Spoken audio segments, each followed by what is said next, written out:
Hello everyone, welcome back to my channel. तो आज की वीडियो का टॉपिक है हाइपॉक्सिया और हाइपॉक्सीमिया क्या होता है। तो सबसे पहली चीज़ है हाइपॉक्सिया। हाइपॉक्सिया क्या होता है? हमारे पास जब भी ऑक्सीजन की डिलीवरी टिश्यू को कम होगी तो उस चीज़ को हम बोलेंगे हाइपॉक्सिया। अब हाइपॉक्सिया की मुख्तलिफ किस्म की हमारे पास कॉजेज़ हो सकती हैं, जिनमें सबसे पहली जो यहाँ पे मेंशन है वो कार्डियक आउटपुट। अगर कार्डियक आउटपुट हमारे पास फ़र्ज़ किया डिक्रीज़ होता है तो ऑटोमेटिकली ब्लड कम जाएगा टिश्यूज़ पे, तो उसकी वजह से ऑक्सीजन डिलीवरी भी हमारे पास क्या होगी? कम होगी। हाइपोक्सीमिया जो बज़ाते खुद एक टाइप है हाइपोक्सिया की, तो इसमें क्या होगा? पार्शियल प्रेशर ऑफ ऑक्सीजन जो होता है वो डिक्रीज़ होता है, ठीक है। इस्कीमिया क्या होता है? Decrease blood supply. जब ब्लड सप्लाई कम जाएगी तो ज़ाहिर बात है ऑक्सीजन भी आगे कम जाएगी।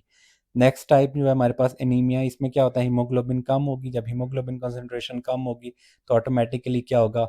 ऑक्सीजन जो बाइंड करनी थी हीमोग्लोबिन के साथ वो भी कम बाइंड होगी और फ़र्क पड़ेगा, ठीक है।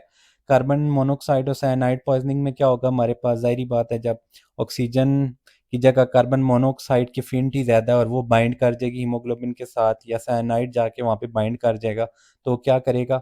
एट द एंड रिजल्ट क्या होगा हमारे पास कि हमें हाइपोक्सिया देखने को मिलेगा या ऑक्सीजन डिलीवरी हमारे पास कम हो जाएगी।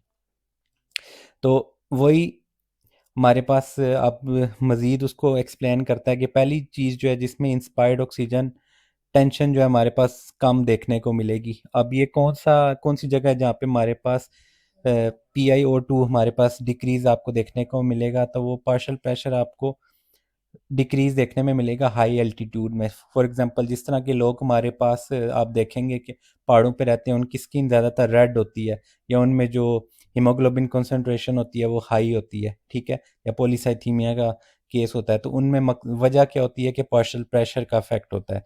जिस वजह से ऑक्सीजन जो है वो प्रॉपर आगे सही करके सप्लाई नहीं हो रही होती बॉडी को, और बॉडी समझ रही होती है शायद मसला ब्लड में है, तो ब्लड की जो RBCs जो है उसकी कंसंट्रेशन को इंक्रीज करना शुरू कर देती है, ठीक है। और दूसरी जो एग्जांपल है हमारे पास हाइपोवेंटिलेशन। उस हाइपोवेंटिलेशन किस वजह से हो सकती है? अगर फ़र्ज़ किया कोई पेशेंट में CNS प्रॉब्लम है, किस वजह से?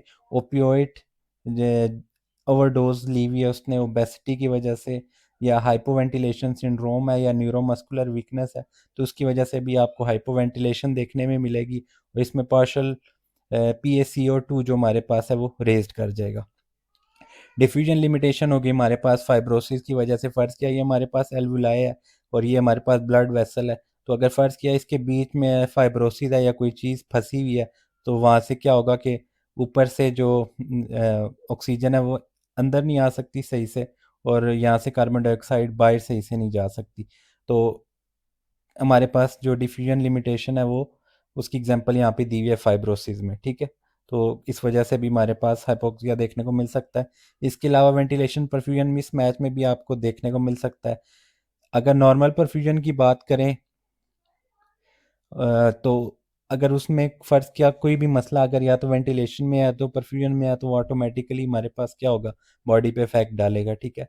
अगर फ़र्ज़ किया आप पल्मोनरी एम्बोलाई की एग्जांपल लेते हैं, तो ब्लड वेसल्स के अंदर अगर एम्बोलाया आ जाता है, ऊपर से बेशक ऑक्सीजन आ रही है लेकिन वो आगे ब्लड ही नहीं है जो उसको लेके जाए बॉडी के किसी और पार्ट की तरफ, तो उसकी वजह से भी आपको हाइपोक्सिया देखने को मिलेगा। फिर इसके अलावा कुछ कंडीशन है जिसमें आपको राइट टू लेफ्ट शंट देखने को मिलता है, तो उसमें भी आपको हाइपोक्सिया देखने को मिलता है। एग्जांपल के तौर पे क्या है? Perfusion of non ventilated alveoli, ARDS, acute respiratory distress syndrome की इसने यहाँ पे हमें एग्जांपल दी हुई है। खैर हम थोड़ा आगे जाएंगे, पैथोलॉजी में ये चीज़ें मज़ीद अब और अच्छे तरीके से पढ़ने की कोशिश करेंगे। हाइपोक्सीमिया क्या होता है? इसमें हमारे पास इनसफिशिएंट ऑक्सीजनेशन ऑफ ब्लड होती है। मसला क्या होता है? पार्शियल प्रेशर ऑफ जो ऑक्सीजन है वो डिक्रीज होता है, तो उस चीज़ को हम बोल रहे हैं हाइपोक्सीमिया। अब नेक्स्ट हमारे पास जो टॉपिक है वो है हीमोग्लोबिन। हीमोग्लोबिन हमारे पास दो तरह की होती है, एक एडल्ट हीमोग्लोबिन है और एक हम फीटस या फीटस में जो हीमोग्लोबिन है उसकी बात करते हैं। अगर हम एडल्ट हीमोग्लोबिन की बात करते हैं तो उसमें हमारे पास 4 पॉलीपेप्टाइड्स हैं जिनसे मिल के बनी होती है, उसमें 2 अल्फ़ा और 2 बीटा होते हैं, और हर एक जो है हमारे पास एक मॉलिक्यूल को बाइंड कर सकता है, ठीक है। तो कहने का मतलब है कि हमारे पास 4 ऑक्सीजन के मॉलिक्यूल्स जो हैं वो बाइंड होंगे, ठीक है, क्योंकि टोटल ये 4 हैं। अब नेक्स्ट बात कहता है कि ऑक्सीजन हीमोग्लोबिन हैज एफिनिटी और ऑक्सीजन। अब हमारे पास 4 की हम बात कर रहे हैं, 1 2 3 4, फॉर एग्जांपल 4। अब इस तरह ये खाली हैं, अगर इनके साथ ऑक्सीजन ऐड नहीं है, ठीक है। तो अगर पहली ऑक्सीजन ऐड होती है, अब क्या होगी, जो इन्फिनिटी होगी ऑक्सीजन की बाकियों के साथ बाइंड करने की, वो बढ़ जाती है। तो जो जो मतलब अगर एक से दो के ऊपर जाएंगे तो बढ़ती जाएगी मज़ीद, तीसरे में जाएंगे मज़ीद बढ़ जाएगी, चौथे के साथ जाएंगे तो मज़ीद बढ़ जाएगी, ठीक है। तो अगर खाली हैं तो कम होती है, जब उनके साथ एक चीज़ ऐड होगी तो उसकी इन्फिनिटी जो है हमारे पास बढ़ती जाती है। और कितनी हद तक बढ़ती जाती है, तो ये डिपेंड करता है कि कितने मॉलिक्यूल्स ऐड हैं, ठीक है। Deoxygenated haemoglobin has low affinity for oxygen. अब डीऑक्सीजनेटेड जो मॉलिक्यूल है उसमें जो ऑक्सीजन की अफिनिटी है वो कम होती है। अगर हमने अभी बात की है कि खाली थे तो कम थी, फिर जब एक अटैच हुआ तो बढ़ गई, जब चार अटैच हुए तो फिर उनकी कम होगी। अब जब उसका मकसद क्या होगा कि जब वो बड़े हुए हैं तो क्या करेंगे, रिलीज कराते हुए और अनलोड करते हुए ऑक्सीजन की उनकी जो कैपेसिटी है वो बढ़ती जाती है। तो इसका क्लिनिकल कोरिलेट हमारे साथ ये है।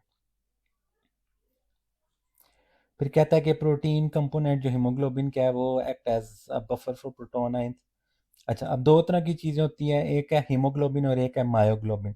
मायोग्लोबिन हमारे पास जो है वो सिंगल पॉलीपेप्टाइड यूनिट है, और उसके अंदर हमारे पास हीम मोइटी जो या आयरन जो है वो एक आयरन प्रेजेंट होता है, ठीक है। इसकी एफिनिटी है हमारे पास ऑक्सीजन को कैरी करने की, ऑक्सीजन को बाइंड करने की, वो ज़्यादा होती है बनिस्बत हीमोग्लोबिन के। होती एक है लेकिन क्या होती है, एफिनिटी इंक्रीज होती है। तो ये एमसीक्यूज की फॉर्म में आ सकता है। तो बाकी हम नेक्स्ट वीडियो में जा चल के आगे पढ़ेंगे, क्योंकि वीडियो काफ़ी लेंथी हो गई है। मिलते हैं नेक्स्ट वीडियो में, तब तक के लिए खुदा हाफिज़।